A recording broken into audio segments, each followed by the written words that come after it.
और ब्रिटेन की रानी का आना ये आपके देश की राजनीतिक गुलामी का एक प्रतीक है। और शायद ये सच ही है।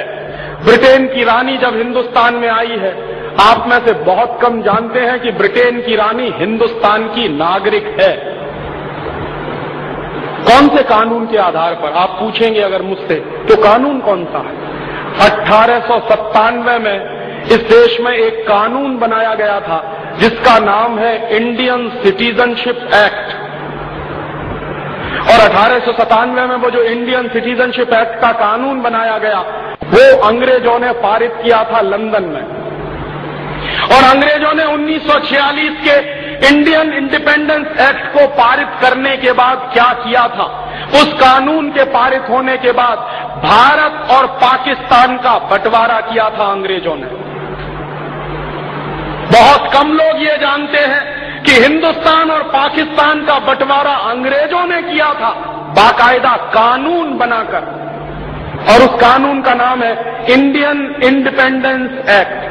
और उस कानून की प्रस्तावना में, प्रियम्बुल में बहुत साफ साफ लिखा है कि इस कानून के लागू होने के बाद भारत और पाकिस्तान दो डोमिनियन स्टेट्स बनेंगे।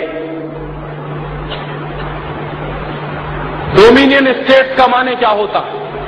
एक बड़े राज्य के अधीन छोटा राज्य। डोमिनियन स्टेट्स का अगर शब्द अर्थ जानना चाहे तो चैम्बर्स की डिक्शनरी खोल लीजिए, ऑक्सफोर्ड वाली खोल लीजिए, दुनिया की किसी भी अंग्रेजी किताब की डिक्शनरी खोल लीजिए। डोमिनियन स्टेट्स का माने एक बड़े स्टेट के अधीन एक छोटा राज्य। माने हम, भारत और पाकिस्तान 1946 के उस कानून के आधार पर डोमिनियन स्टेट्स बनाए गए हैं, ना कि इंडिपेंडेंट नेशन। और डोमिनियन स्टेट्स और इंडिपेंडेंट नेशन में बहुत फर्क है। और हम डोमिनियन स्टेट्स हैं किसके? हिज हाईनेस माने यूनाइटेड किंगडम की रानी, उसके हैं हम डोमिनियन स्टेट्स।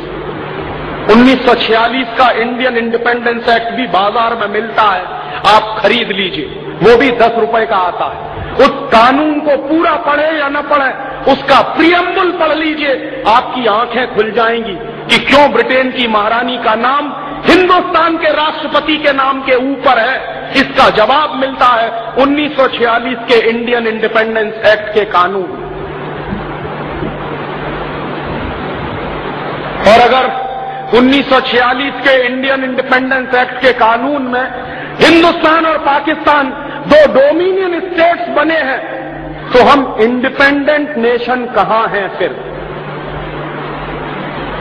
तब आजाद कहां हैं हम? और शायद आप में से बहुत कम लोग जानते हैं कि हिंदुस्तान की जो एंट्री है कॉमनवेल्थ कंट्रीज में, तो कॉमनवेल्थ में हमारी entry as a British dominion करके है, ना कि इंडियन रिपब्लिक के नाम से है। और ये इतना गंभीर प्रश्न है, ये गंभीर प्रश्न हिंदुस्तान की आजादी के समय उठाया जाना चाहिए था। और कुछ लोगों ने उठाया भी था, लेकिन उनकी बात को किनारे कर दिया गया, क्योंकि उस जमाने के जो बड़े नेता थे उनको सत्ता की और कुर्सी की वैसी ही भूख थी जैसी आज सीताराम केसरी को है। मैं आपसे बहुत विनम्र शब्दों में कह रहा हूं कि पंडित नेहरू के मन में जितना लालच था कुर्सी का और सत्ता का, वो उतना ही है जितना सीताराम केसरी के मन में है। कोई फर्क नहीं है। पंडित नेहरू एक मिनट भी प्रधानमंत्री पद की कुर्सी मेरे हाथ से चली जाए इसके लिए तैयार नहीं थे। और इतिहास इस बात को अभी खोदेगा किसी दिन, तो जवाब मिलेगा कि हिंदुस्तान में सरदार पटेल के नाम पर कांग्रेस में जब वोट पड़ा था, कांग्रेस वर्किंग कमेटी की मीटिंग हुई थी और कांग्रेस वर्किंग कमेटी की मीटिंग में यह फॉर्मूला निकाला गया था कि कांग्रेस के तमाम प्रदेशों के अध्यक्ष जिस नाम पर वोट डालेंगे वही आदमी हिंदुस्तान का पहला प्रधानमंत्री बनेगा। और इसका फॉर्मूला कैसे बनाया गया था कि जिस आदमी के नाम पर सबसे ज्यादा वोट पड़ेंगे वो कांग्रेस का प्रेसिडेंट बनेगा और कांग्रेस का प्रेसिडेंट ही हिंदुस्तान का प्राइम मिनिस्टर बनेगा। ये फॉर्मूला कांग्रेस वर्किंग कमेटी ने निकाला था और उस फॉर्मूले के आधार पर वोट डलवाए गए थे। और उस जमाने में कांग्रेस में 15 प्रदेश अध्यक्ष थे और 15 प्रदेश अध्यक्षों ने जब वोट डाला तो उनमें से 14 वोट सरदार पटेल के पक्ष में पड़े थे, 1 वोट पंडित नेहरू के पक्ष में पड़ा था सिर्फ। और जब पंडित नेहरू के पक्ष में 1 वोट पड़ा तो पंडित नेहरू हार गए और सरदार पटेल जीत गए। तो कांग्रेस वर्किंग कमेटी के फॉर्मूले के आधार पर सरदार पटेल को कांग्रेस का अध्यक्ष बनाना तय हुआ और सरदार पटेल जब अध्यक्ष बनेंगे तो वही हिंदुस्तान के प्रधानमंत्री बनेंगे, ये भी तय हुआ।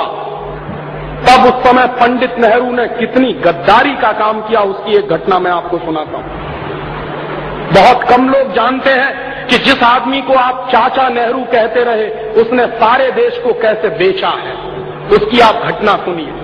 तो पंडित नेहरू के चरित्र में और सीताराम केसरी के चरित्र में आपको कोई फर्क नहीं समझ में आएगा। हुआ क्या, जब सरदार पटेल वोट जीत गए 14 वोटों से, मैसिव मेजॉरिटी से, तो तय हो गया कि अब तो कांग्रेस के प्रेसिडेंट सरदार पटेल बनेंगे और पंडित नेहरू हार गए, जमानत जब्त हो गई। कारण क्या था, पंडित नेहरू को कांग्रेस में कोई पसंद नहीं करता था। ये सबसे बड़ा सच है, कांग्रेस में कोई पंडित नेहरू को पसंद नहीं करता था। क्यों? उसका कारण था कि पंडित नेहरू चुरूट भी पीते थे, सिगरेट भी पीते थे और लेडी माउंटबेटन के साथ उनके जो संबंध थे उनके बारे में कांग्रेस का बच्चा बच्चा जानता था। नेहरू जैसा चरित्रहीन व्यक्ति इस देश में शायद ही कोई दूसरा होगा, ये मैं कह रहा हूं। और उस कन्विक्शन के आधार पर जो नेहरू के बारे में जानकारियां मुझे मिली, और आप अगर ये जानकारियां देखना चाहें तो मेरे पास ऐसे 4 फोटोग्राफ हैं जो पंडित नेहरू की धज्जियां उड़ा सकते हैं इस देश में। उनमें से 2 फोटोग्राफ तो अभी छप चुके हैं। आपने अगर 15 अगस्त 1997 की इंडिया टुडे पढ़ी हो और नहीं पढ़ी हो तो जरूर खरीद लीजिए, कहीं से मिल जाए तो। उस 15 अगस्त 1997 की इंडिया टुडे में पंडित नेहरू के 2 फोटोग्राफ छपे हैं और उन दोनों फोटोग्राफ को देखने के बाद किसी भी शर्मदार आदमी की आंखें शर्म से नीचे झुक जाएंगी। वो उस आदमी के वो दृश्य हैं उसमें। कोई भी शर्मसार सा आदमी ये मानने को तैयार नहीं होगा कि ये हिंदुस्तान का पहला प्रधानमंत्री था। इसलिए कांग्रेस में पंडित नेहरू को कोई पसंद नहीं करता था, लेकिन पंडित नेहरू को सबसे ज्यादा पसंद करते थे अंग्रेज और लॉर्ड माउंटबेटन। लॉर्ड माउंटबेटन को तो बाकायदा भेजा गया था पंडित नेहरू को फंसाने के लिए और पंडित नेहरू उसमें फंसे थे। तो लॉर्ड माउंटबेटन और अंग्रेज पंडित नेहरू को पसंद करते थे। क्यों? क्योंकि पंडित नेहरू के बारे में सभी अंग्रेज ये कहा करते थे कि ये आदमी शरीर से हिंदुस्तानी है लेकिन इसकी आत्मा अंग्रेज है, इसलिए इसके हाथ में सत्ता दे दो तो कोई वादा नहीं है, अंग्रेजों का ही शासन इस देश में चलता रहेगा। इसलिए अंग्रेज पंडित नेहरू को पसंद करते थे और अंग्रेज चूंकि पंडित नेहरू को पसंद करते थे तो बाकायदा पंडित नेहरू की छवि अखबारों में बनाई गई थी मीडिया हाइप के आधार पर। इस देश के जननेता नहीं थे वो। जननेता होते तो क्यों 14 वोट सरदार पटेल के पक्ष में पड़े और क्यों एक ही वोट पंडित नेहरू के पक्ष में पड़ा? और जब पंडित नेहरू ने समझ लिया और देख लिया कि अब दाल गलने वाली नहीं है, मैं चुनाव भी हार गया हूं, कांग्रेस वर्किंग कमेटी में मेरी मेजॉरिटी भी नहीं रही है, तो पंडित नेहरू गए गांधी जी के पास। और ये गांधी जी के जीवन की सबसे ब्लंडर मिस्टेक मैं मानता हूं जो हुई। क्या किया? पंडित नेहरू गए बापू के पास और बापू को उन्होंने सीधे सीधे कहा कि बापू, अगर मैं हिंदुस्तान का प्रधानमंत्री नहीं बना तो मैं कांग्रेस को तोड़ दूंगा और अगर कांग्रेस टूट जाएगी तो अंग्रेज हिंदुस्तान से नहीं जाएंगे, फिर उनको ये बहाना मिल जाएगा कि कौन सी कांग्रेस को हम सत्ता दें। जो कांग्रेस पंडित नेहरू वाली है उसको सत्ता दें, या जो पंडित नेहरू के बाहर की कांग्रेस है उसको सत्ता दें। तो बापू पंडित नेहरू की इस ब्लैकमेलिंग के शिकार हुए और बापू ने पर्सनल चिट्ठी लिखी। वो पर्सनल चिट्ठी गांधी जी के रिकॉर्ड्स में है, आप चाहें तो देख सकते हैं। गांधी वांग्मय के 100 अंक हैं जो भारत सरकार ने छापे, और गांधी वांग्मय के 100 अंकों के जो लास्ट फेज के अंक हैं उनके आधार पर एक किताब छपी है जिसका नाम है पूर्ण आहुति, और प्यारे लाल जी ने वो किताब लिखी है। प्यारे लाल जी गांधी जी के सेक्रेटरी हुआ करते थे, तो प्यारे लाल जी ने पूर्ण आहुति में वो चिट्ठी छापी है जो गांधी जी ने पटेल को लिखी थी। क्या चिट्ठी है कि सरदार पटेल, मैं जानता हूं कि तुम जीत गए हो, लेकिन नेहरू को प्रधानमंत्री बनाना है, इसलिए मैं चाहता हूं कि तुम वापस ले लो अपना नाम। सरदार पटेल ने बापू से सीधे मिलकर कहा कि बापू, ये आपकी अगर अंतरात्मा है तो मैं तो हमेशा आपका सेवक रहा हूं, आप कहते हो तो मैं अपना नाम वापस ले लेता हूं।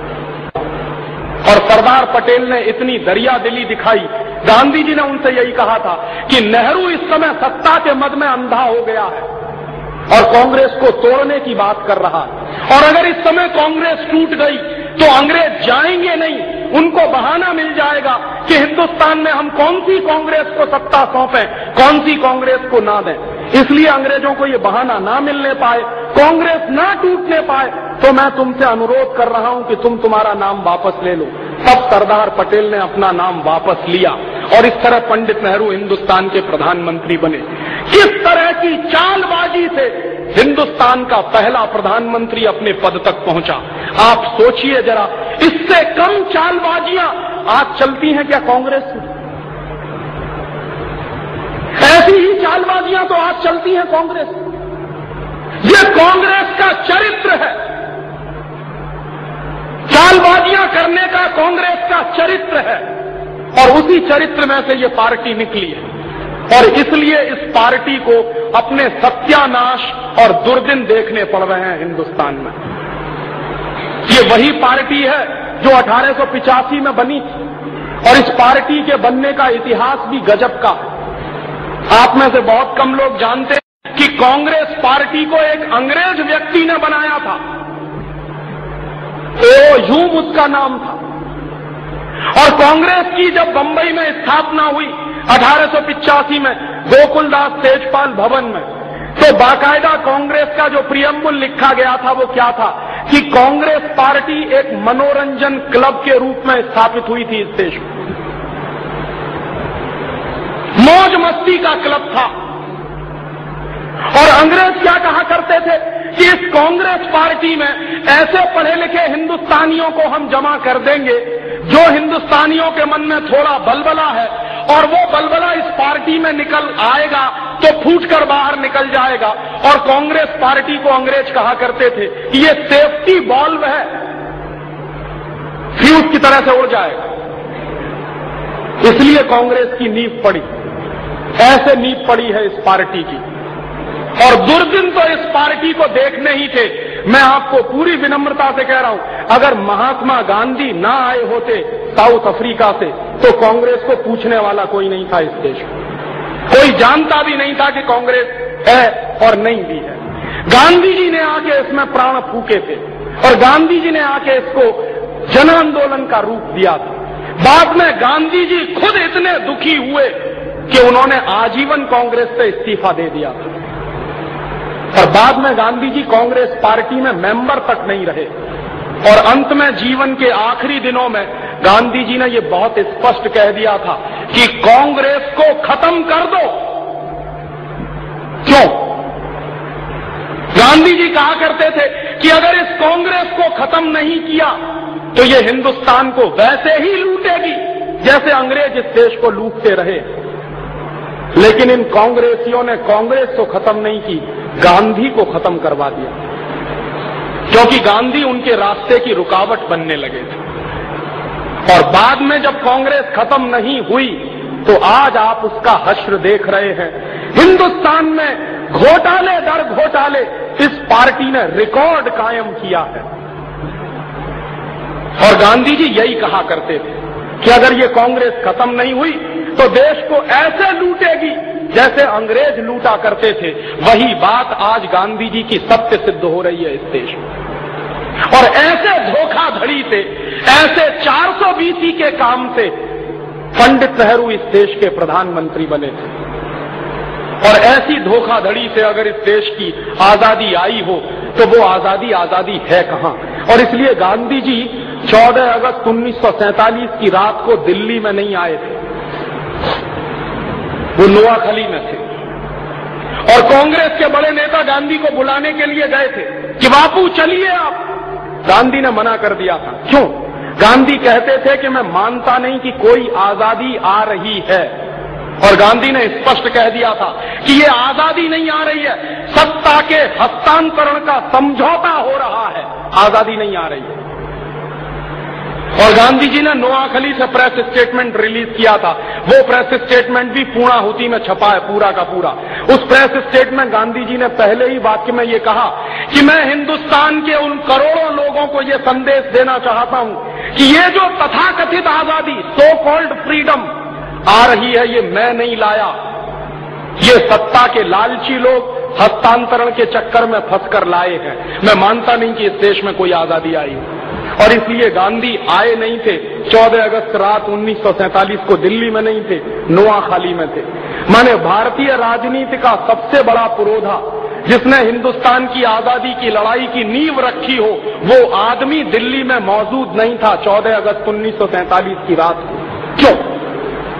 इसके गंभीर अर्थ हैं। गांधी जी इससे सहमत नहीं थे।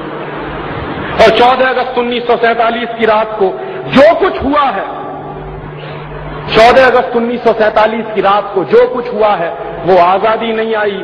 ट्रांसफर ऑफ पावर का एग्रीमेंट साइन हुआ था पंडित नेहरू और लॉर्ड माउंटबेटन के बीच में। ट्रांसफर ऑफ पावर का एग्रीमेंट और इंडिपेंडेंस ये दो अलग चीजें हैं। स्वतंत्रता और सत्ता का हस्तांतरण ये दो अलग चीजें हैं। और सत्ता का हस्तांतरण कैसे होता है? आप आज देखिए, एक पार्टी की सरकार है, वो चली जाए, दूसरी पार्टी की सरकार आती है, तो दूसरी पार्टी का प्रधानमंत्री जब शपथ ग्रहण करता है तो वो शपथ ग्रहण करने के तुरंत बाद एक कॉपी पर हस्ताक्षर करता है। शायद आपने देखा होगा। तो जिस कॉपी पर आने वाला प्रधानमंत्री हस्ताक्षर करता है उसी कॉपी को ट्रांसफर ऑफ पावर की बुक कहते हैं। और उस पर हस्ताक्षर के बाद पुराना प्रधानमंत्री नए प्रधानमंत्री को सत्ता सौंप देता है और वो निकलकर बाहर चला जाता है। यही नाटक हुआ था 14 अगस्त 1947 की रात को 12 बजे। लॉर्ड माउंटबेटन ने अपनी सत्ता पंडित नेहरू के हाथ में सौंपी थी और हमने कह दिया कि स्वराज्य आ गया। कैसा स्वराज्य और काहे का स्वराज्य? अंग्रेजों के लिए स्वराज्य का मतलब क्या था और हमारे लिए स्वराज्य का मतलब क्या था? अंग्रेज कहते थे कि हमने स्वराज्य दिया, माने अंग्रेजों ने अपना राज तुमको सौंप दिया। ये अंग्रेजों का इंटरप्रिटेशन था।